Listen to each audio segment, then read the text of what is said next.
Yang stood in the waiting room and stared at the wall. He had been summoned to Earth's government headquarters without explanation. The message said it was urgent.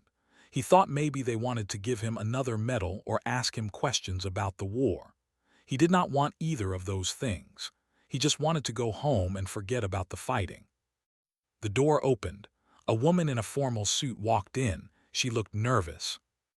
"Mister, please come with me," she said. Yang followed her down a long hallway. They entered a large conference room. Inside sat 5 important-looking people behind a table. He recognized the Secretary of Defense and someone from the diplomatic corps. "Please sit down," the secretary said. Yang sat. Something felt wrong about this meeting. "Mister, we have a very important matter to discuss with you," the secretary began. "As you know, the peace treaty with the Empire was signed 3 months ago. The war is over." "Yes, sir," Yang said. He knew this already. "The treaty includes several conditions. Some are about territory, some are about trade, but there is one special condition that requires a symbolic gesture." The secretary paused. "A marriage between a human and a royal family member." Yang blinked. "Okay, that's interesting, I guess. You have been selected as the human representative for this marriage." The room went silent. Yang felt like someone had punched him in the stomach. "What?" he finally said. "You are a war hero. You fought bravely. You also showed mercy to prisoners. Both governments agreed you are the perfect candidate." "No," Yang said immediately. "Absolutely not." "Mister, please understand." "I understand just fine," Yang interrupted. "You want me to marry an alien I've never met because it looks good for politics. My answer is no." The secretary sighed. "Your participation is technically voluntary. We cannot force you. However, refusing could damage the peace process. Many lives depend on this treaty remaining strong." Yang felt trapped. They were not ordering him, but they were making it impossible to refuse. He wanted to flip the table and walk out. Instead, he sat there, jaw clenched. "Who is she?" he asked quietly. "Princess Na of the Empire, 4th in line to their throne. She is a decorated military officer and strategist." "When do I meet her?" "In 3 days, at the Meridian Station." Yang stood up. "Fine, but I'm only doing this for the treaty. Don't expect me to be happy about it." He left the room without waiting to be dismissed. Across the galaxy on the Princess Na stood before her father, the Emperor. Her silver skin shimmered in the light of their red sun. Her 4 arms were crossed in a gesture of displeasure. "You cannot be serious, father," she said. "The treaty requires it," Emperor Eth replied. His voice was calm but firm. "A union between our houses and the humans will ensure lasting peace." "The humans are primitives. They have barely mastered space travel. They eat dead animals. They have only 2 arms." Na's voice rose with each statement. "Marrying one would be humiliating." "The humans fought us to a standstill," the Emperor said. "They destroyed 6 of our battle fleets. They are primitive, yes, but they are also dangerous and unpredictable. This marriage shows we respect them as equals." "I do not respect them as equals." "Then you will learn to pretend." The Emperor's tone became harder. "You are 4th in line to the throne, Na. Your older brothers have more important duties. This responsibility falls to you. You will accept it with grace, or you will bring shame to our family." Na wanted to argue more, but she knew it was useless. When her father used that tone, the discussion was over. She bowed stiffly. "As you command, father." "The human's name is Yang. He is a soldier and engineer. He fought in the war. By all reports, he is brave and intelligent, even for a human." "How wonderful," Na said with bitter sarcasm. "A smart primitive." "You will meet him in 3 days. Try not to insult him immediately. The galaxy will be watching." Na left the throne room. Her attendant, Hose, waited outside. He was an older warrior with scars from many battles. "Princess, are you well?" he asked. "No, I am not well," she snapped. "I am being married off to a two-armed mammal for political theater. It is a great honor to serve your empire in this way. It is a punishment. My brother suggested this, I am certain. He wants me away from court politics." She paused. "I will go through with the ceremony, but I will make this human so miserable that he will beg to end the arrangement himself. Then I can return home with honor, saying I tried but the human was impossible to live with." Hose looked concerned. "Princess, that seems unwise." "It is perfectly wise," Na interrupted. "I give this marriage 6 months maximum." 3 days later, Yang arrived at Meridian Station. It was a neutral meeting place, a massive space station orbiting a dead planet. Ships from dozens of species docked there. He wore his military dress uniform because someone told him he had to look formal. His friend De came with him as his aide. She had also fought in the war. She found the whole situation hilarious. "Stop smiling," Yang muttered. "I can't help it," De said. "You're getting married to an alien princess. This is the funniest thing that has ever happened to you. I'm glad you're entertained." They entered the meeting hall. On the other side of the room stood Princess Na with her attendant. Yang got his first look at his future wife. She was tall, even taller than him. Her silver skin seemed to glow. She had 4 arms and large dark eyes. She wore elegant armor decorated with symbols he did not recognize. She was staring at him with obvious disgust. They walked toward each other. Diplomats from both sides watched nervously. The room was full of cameras broadcasting this moment across the galaxy. They stopped a few feet apart. "Princess Na," Yang said, bowing slightly because someone told him that was polite. "Yang," she replied. She did not bow. "So you are the human I must marry. And you're the alien I'm stuck with." De made a choking sound. The diplomats looked horrified. "You are very small," Na observed. "Do all humans have such weak frames?" "You are very shiny," Yang replied.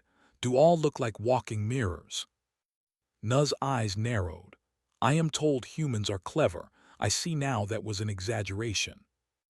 I'm told are honorable. Funny, you just seem rude to me." An Earth diplomat rushed forward. "Perhaps we should let you both rest. The formal ceremony is tomorrow. You must be tired from traveling." "Excellent idea," Na said coldly. She turned and walked away without another word. Yang watched her go, to put a hand on his shoulder. "Well," she said, "that went great." "This is going to be a disaster," Yang said. "Absolutely," De agreed, still smiling. "I can't wait." The wedding ceremony was uncomfortable for everyone. Yang wore a suit that felt too tight. Na wore a dress that combined inhuman traditions which she clearly hated. They said the words they were supposed to say. They signed the documents. Cameras recorded everything. When it was over, they did not kiss. Did not kiss. Instead, they touched foreheads briefly, which Na did with such obvious reluctance that several people gasped. Then came the Unity Tour. For the next 6 months, they would travel to different coalition worlds. They would attend dinners, give speeches, and pretend to be happy. The goal was to show the galaxy that humans and could live together in peace. Their ship was called the Harmony. The name was ironic.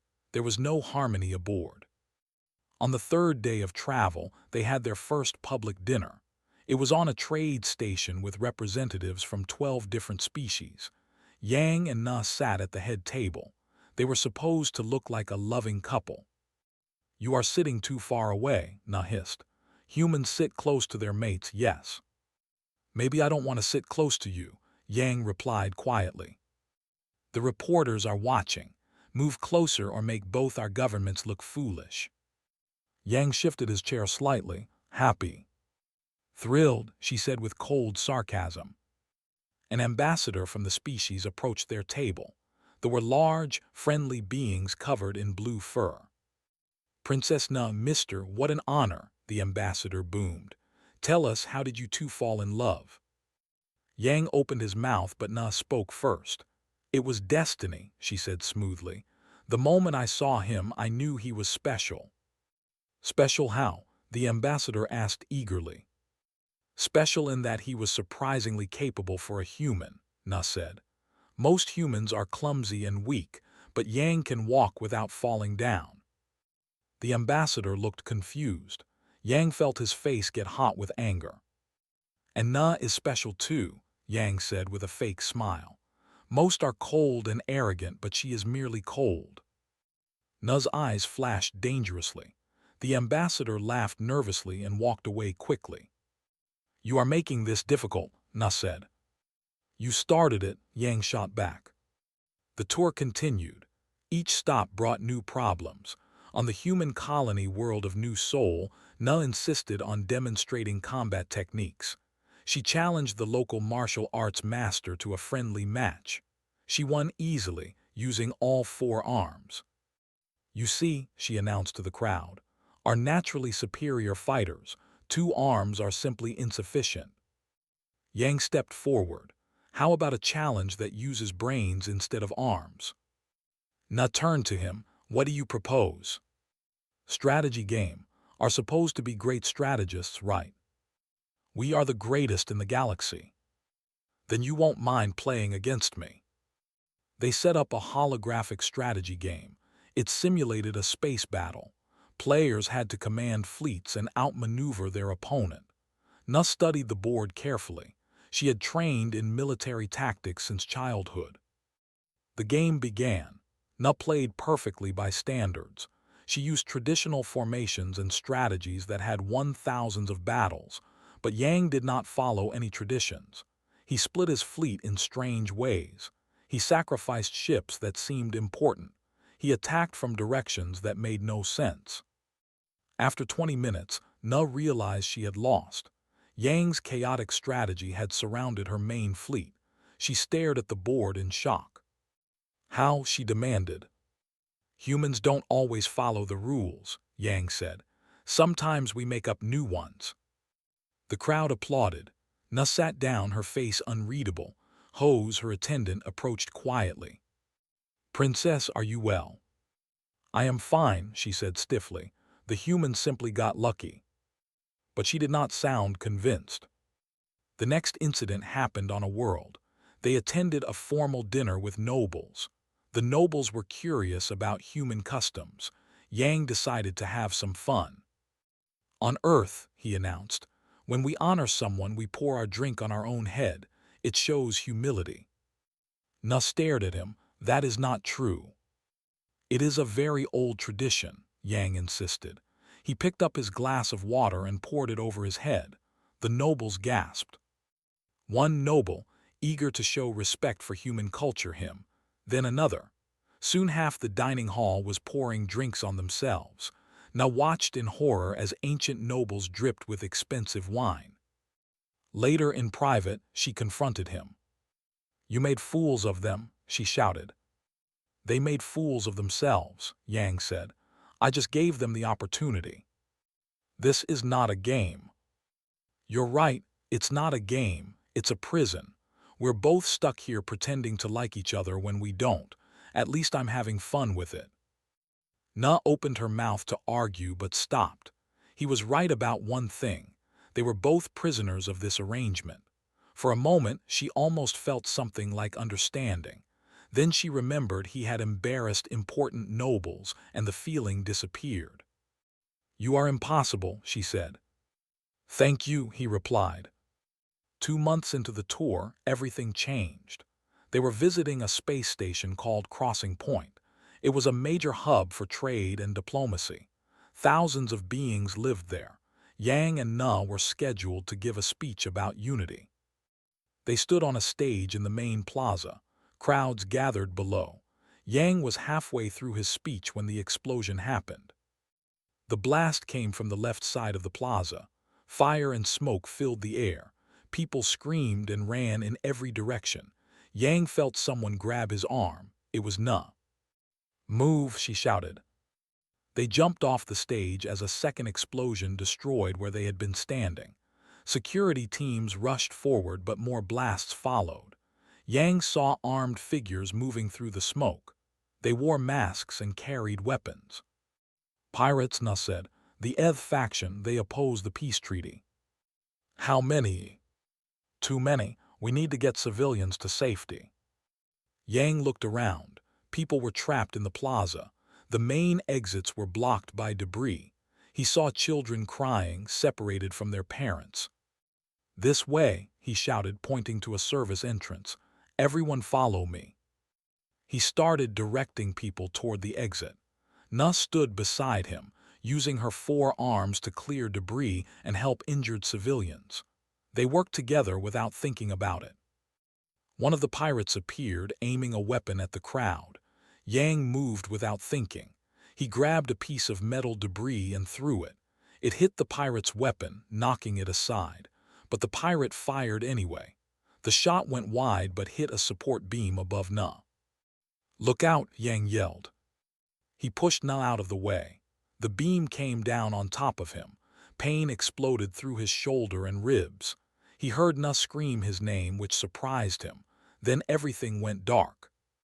He woke up in the ship's medical bay. His shoulder was bandaged and his ribs hurt.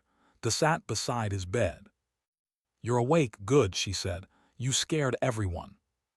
"The civilians." "Safe, you and Na got most of them out. Security caught the pirates." "Where is Na?" "Here," a voice said from the doorway. Na walked in. She looked tired. Her formal dress was torn and dirty. She approached his bed slowly. "You are very stupid," she said quietly. "Thanks," Yang replied. "You could have died. That beam was heavy enough to kill a, much less a fragile human." "You're welcome, by the way." Na was quiet for a moment. "I did not ask you to save me." "I know. Why did you do it?" Yang thought about it. "I don't know, instinct, I guess." Na sat down in the chair on the other side of the bed. "I stayed with you," she said. "After the attack, while the medics worked, I did not leave." "Why?" "I do not know," she admitted. They looked at each other. Something had shifted between them, something neither wanted to name. The silence stretched out, not quite as hostile as before. Finally Na stood. "Rest, we have another appearance in 3 days." She left the room. Da whistled softly. "Well, well," she said. "Don't start," Yang warned. "I didn't say anything." "You're thinking it very loudly." Da grinned. This tour just got interesting. 3 weeks after the attack, Da came to Yang's quarters with a worried expression. "We need to talk," she said, privately. Yang closed the door. "What's wrong?" "I've been reviewing security reports from all the incidents during the tour. The pirate attack, the equipment failure on Station 7, the shuttle malfunction last week." Da pulled up a holographic display. "Look at the patterns." Yang studied the data. His eyes widened. "Every incident targeted either me or Na, never both at the same time." "Exactly. In the plaza attack, the first explosion was near you, the second near her. The shuttle malfunction happened when only you were scheduled to use it. The equipment failure was during Na's solo inspection." "Someone is trying to kill us separately," Yang said slowly. "They want it to look like accidents or random attacks, but they need one of us alive to make the marriage fail naturally. We should tell the security teams." "And say what? That we have a feeling, we need proof." Yang thought for a moment. "We need to talk to Na." Finding Na alone was not easy. She was always surrounded by attendants or diplomats. Finally, Yang caught her in the ship's observation deck late at night.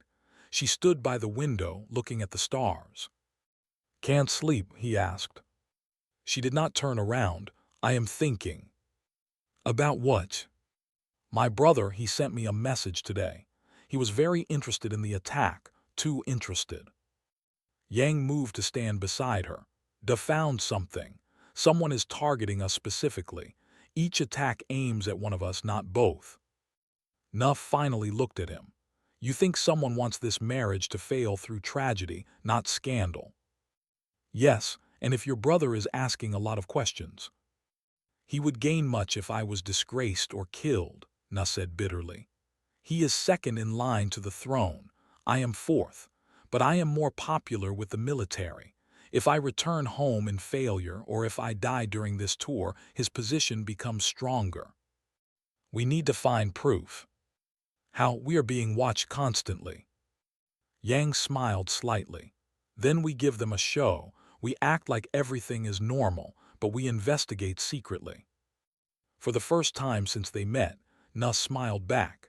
I am beginning to think you are more clever than I assumed.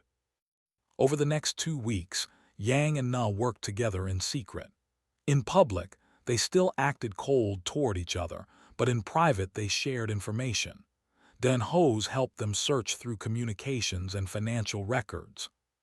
They discovered encrypted messages between and known ETH pirates. They found money transfers from accounts to pirate ships. The evidence was careful and hidden, but it was there. Had been funding the attacks all along. We have enough to expose him, Yang said one night. They sat in Na's quarters reviewing the data. Na stared at her brother's name on the screen. He is my brother, my own blood. How could he do this? People do terrible things for power, Yang said quietly. During the war, my commanding officer ordered me to destroy a civilian shelter. He said enemy soldiers were hiding there. I refused. Later, I found out he wanted to make the war worse so he could get promoted. He betrayed everything we fought for. What happened to him? He died not from battle. He was drinking and made a mistake piloting his ship. Yang paused. I was glad when I heard. Then I felt guilty for being glad. Family or not, some betrayals are unforgivable. Na looked at him with new understanding. You know how I feel. Yes. They sat in silence for a while. Finally, Na spoke. There is a gathering on the next week. All the major noble families will attend, will be there. He will meet with his contacts. Can we get in? We are the famous married couple. Of course we can get in. But there is a problem. To gather final proof, we need to attend the private dinner. That is only for bonded pairs who have completed the bonding ceremony. I thought we were already married. Human marriage, yes, but bonding is different. It requires the ritual of connection. It is a dance that represents two souls becoming one. It is very intimate, very personal. Yang felt his face get warm. Oh. We would need to dance together in front of hundreds of nobles. We would need to make them believe we are truly bonded. The dance requires perfect coordination. Each partner must trust the other completely. How long do we have to learn it? The gathering is in 5 days. 5 days to learn a dance we need to perform perfectly. Yang ran his hand through his hair. That's impossible. Then we find another way to get proof, Na said, but she did not sound hopeful. Yang thought about the evidence they had gathered, about the people who had died in the attacks, about the peace treaty that might collapse if succeeded. Teach me the dance, he said. Yang, we need that proof. I'll learn it. 5 days is enough. Na studied his face. You are serious. Completely. For the next 5 days they practiced. Na taught him the movements of the bonding dance. It was complex and beautiful. The two dancers moved around each other in patterns that looked like orbiting stars. They came together and moved apart, always in perfect rhythm. The hardest part was not the steps. The hardest part was the trust. At one point in the dance, one partner had to catch the other as they fell backward. The falling partner could not look. They had to trust completely. On the 3rd day, Yang still hesitated when it was his turn to catch Na. You are thinking too much, she said. I don't want to drop you. You will not drop me, I know this. How do you know? Because despite everything I trust you, she said it simply as if it was obvious. When that beam fell, you pushed me out of the way. You did not think, you just acted. That is who you are. Yang felt something shift in his chest. He had not thought about it that way. Okay, let's try again. This time when Na fell backward, he caught her smoothly. Their eyes met. She was close enough that he could see the small variations of silver in her skin, like light on water. "Good," she said softly. They held the position longer than necessary. Then Hose cleared his throat from the doorway and they quickly moved apart. The gathering on the was magnificent. The noble families wore their finest clothes. The hall was decorated with floating lights and holographic art. Yang wore formal clothing that felt strange but looked impressive.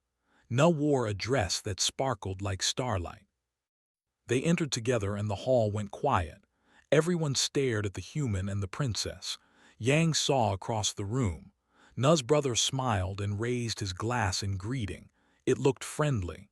It felt like a threat. The dinner was long and full of political talk. Yang smiled and nodded and pretended to understand. Finally, the time came for the bonding dances. Several couples took the floor, showing off their coordination and connection. "Ready?" Na whispered.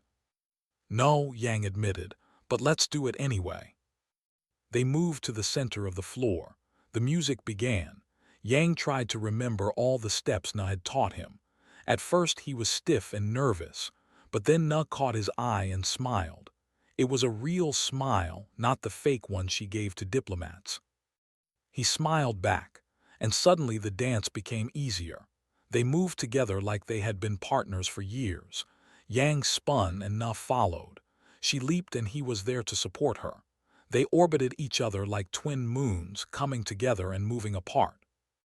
The final move approached, the trust fall. Na's back was to him. She fell backward without looking. Yang caught her perfectly.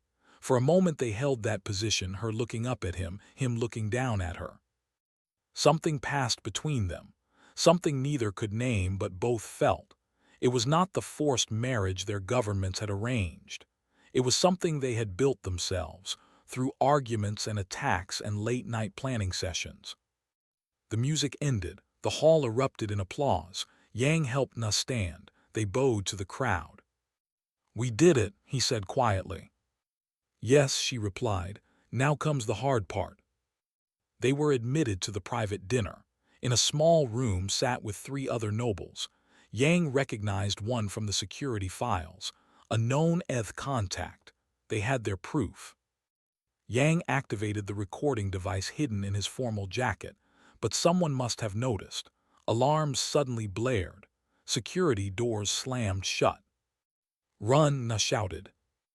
They ran through the palace halls with guards chasing them. Yang's heart pounded. They had the evidence, but they needed to get it to safety. They turned a corner and found themselves trapped in a dead-end corridor.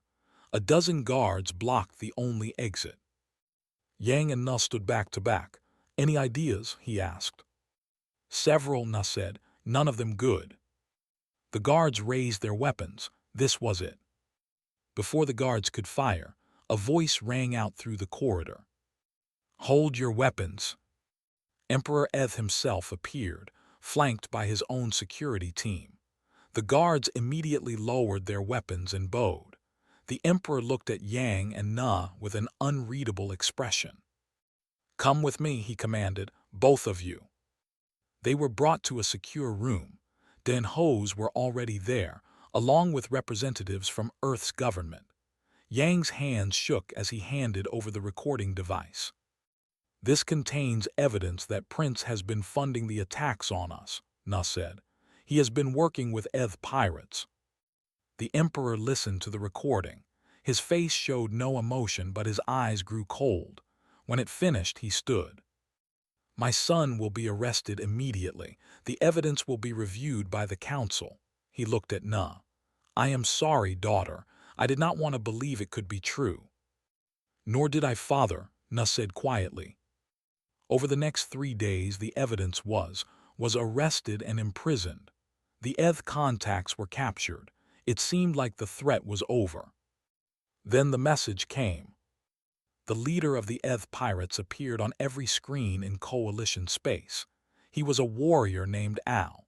Behind him stood rows of human prisoners. "People of the Coalition," he said, "we have taken the human colony on Meridian 4. 2,000 humans are now our prisoners. We will execute them all unless our demands are met." Yang felt sick. Meridian 4 was a farming colony. Families lived there, children. Our demands are simple, Al continued. The marriage between the human and Princess Na must be annulled. Humanity must withdraw from coalition space. You have 72 hours. If you refuse, the humans die. If you attack us, the humans die. Choose wisely. The transmission ended. Emergency meetings started immediately. The Coalition Council gathered. Military leaders made plans, but every plan took too long. Every strategy risked the prisoners' lives. Yang sat in his quarters, his head in his hands. Da sat beside him. "We'll find a way," she said. "How? We can't attack, we can't negotiate, they have us trapped." Na entered without knocking. Her face was set with determination. "I have a plan." "What kind of plan?" Yang asked. "A very bad one." She pulled up a hologram of the ETH base. "They are on an asteroid in the Helios belt. Their defenses are strong. A direct assault would alert them, and they would kill the prisoners before we reached them." "So what do we do?" "We go in ourselves, just us. We request a negotiation meeting. They will accept because we are famous. They want to humiliate us publicly. Once inside, we sabotage their systems and give coalition forces an opening to attack." "That's suicide," De said flatly. "It is our only option," Na insisted. "The council will debate for days. We do not have days." Yang looked at the hologram. She was right. It was a terrible plan. They would probably die. But those were his people on that asteroid, human families who did not deserve this. "I'm in," he said. "Absolutely not," De said. "I'm not letting you." "If we're doing this, I'm coming too," a voice said from the doorway. Hose stood there with his arms crossed. "As are you, Da. The princess and her husband cannot go alone." Da looked at all of them like they were insane. Then she sighed. "Fine, but when we all die, I'm going to be very angry." They stole a small ship from the Harmony's docking bay. By the time anyone realized what they had done, they were already halfway to the Helios belt. Yang knew they would face punishment for this. He did not care. The ETH accepted their request to negotiate. They even sent an escort to guide them in. Yang and Na wore formal clothes. They looked like diplomats coming to talk, not soldiers coming to fight. The asteroid base was dark and industrial. Armed pirates lined the corridors as they were led to a central chamber. Al sat on a throne made of scrap metal. He smiled when he saw them. "The famous couple," he said, "come to beg for human lives." "We came to discuss terms," Na said calmly. "There are no terms to discuss. You dissolve your marriage, humans leave coalition space. Simple." "And if we agree?" Yang asked. "Then maybe the humans live." "Maybe," Al laughed. "But I think it does not matter. Your governments will not allow it. So the humans will die and the blame will fall on you both. Either way, the peace treaty collapses." Yang felt rage building in his chest. This monster was playing with lives for politics. He wanted to attack right there, but Na put one of her hands on his arm. "Wait," the gesture said. They were shown to a holding area while Al considered their offer. It was obviously a stalling tactic, but it gave them time to work. Da pulled out a small device.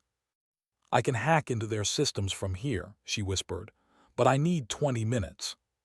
"We can give you 20 minutes, Na said. For the next 20 minutes, Yang and Na created a distraction. They demanded to see the prisoners. They argued loudly with guards. They made themselves as annoying as possible. The pirates got more and more frustrated. Finally, they gave a thumbs up. The systems were compromised. Coalition forces would have a window to attack, but they needed to signal them first. "Now we run," Yang said. They ran through the base toward the communications center. Alarms blared. Pirates chased them. Hose fought rear guard, his combat training holding off multiple attackers. They reached the communications center. Da sent the signal. Coalition ships appeared on the scanners, jumping out of faster-than-light travel. The attack had begun. but Al appeared in the doorway with a dozen armed pirates, going somewhere. Yang and Na stood together. Behind them, Den Ho's prepared to fight. They were outnumbered and— "You are fools," Al said. "Brave fools, but fools kill them." The pirates raised their weapons. Yang grabbed Na's hand. If they were going to die, at least they would die together. Then an explosion rocked the base. Coalition forces had breached the outer walls. The prisoners were revolting. Yang heard human battle cries mixing with weapons fire. In the chaos, he made a decision. "Go," he shouted to Na. "Get to the prisoners, help them escape." "Not without you." "I'll hold them here, go." Na hesitated. Then she ran, taking Den Ho's with her. Yang faced the pirates alone. He had no weapons, no armor, just his anger and determination. Al laughed. "You cannot win, human." "I don't need to win," Yang said. "I just need to buy time." He fought. He had trained in combat during the war, but he was one man against many. He took down 2 pirates before they overwhelmed him. Pain exploded through his body as weapons struck him. He fell to his knees. Through blurring vision, he saw Al approach with a weapon raised. This was it. At least the prisoners would escape. At least Na was safe. "Goodbye, human," Al said.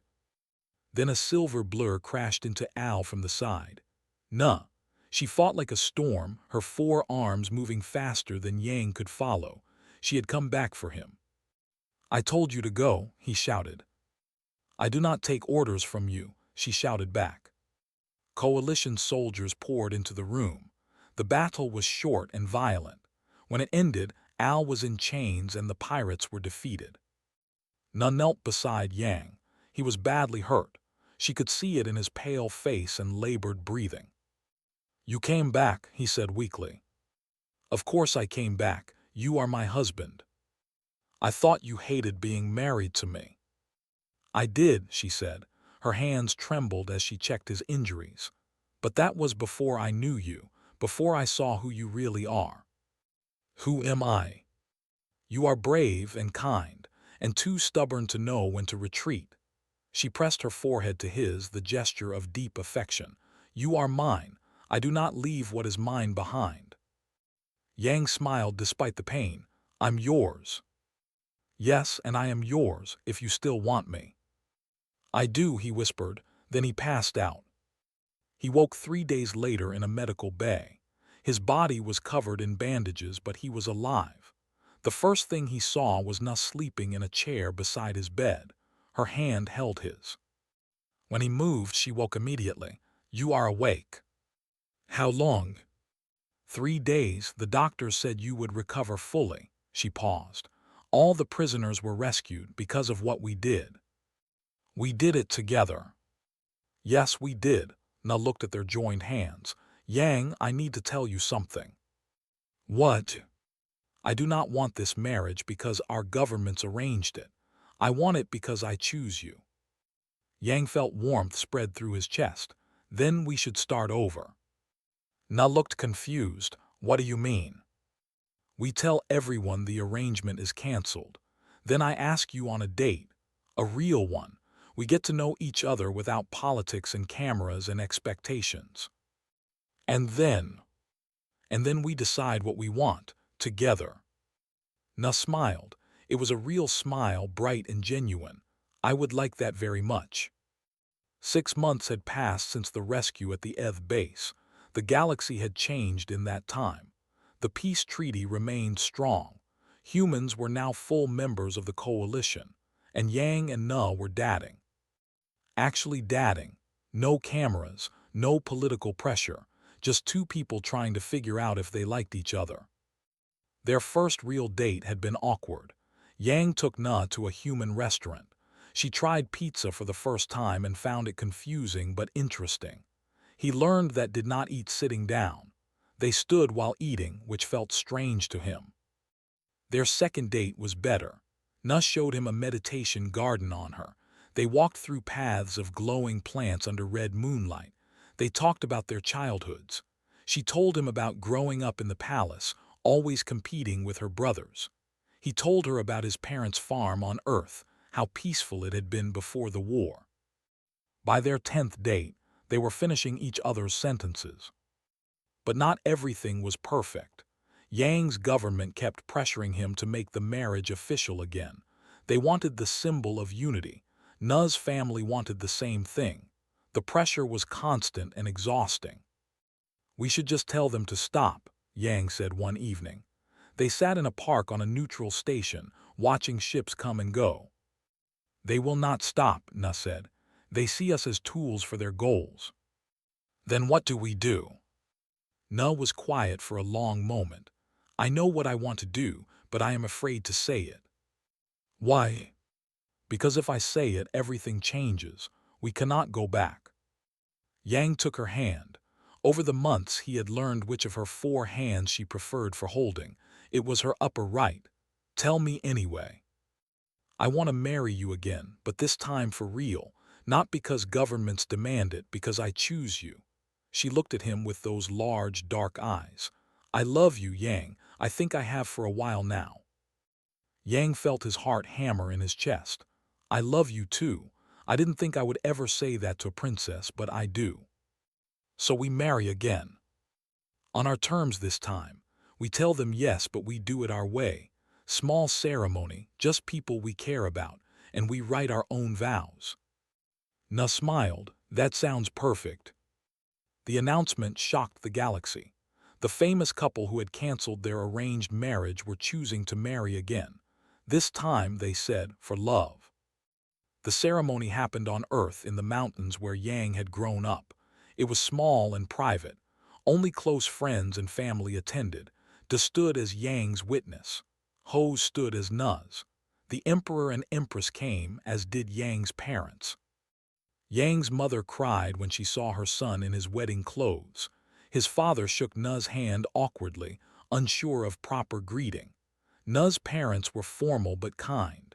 They could see that their daughter was truly happy. The vows were a mix of human and traditions.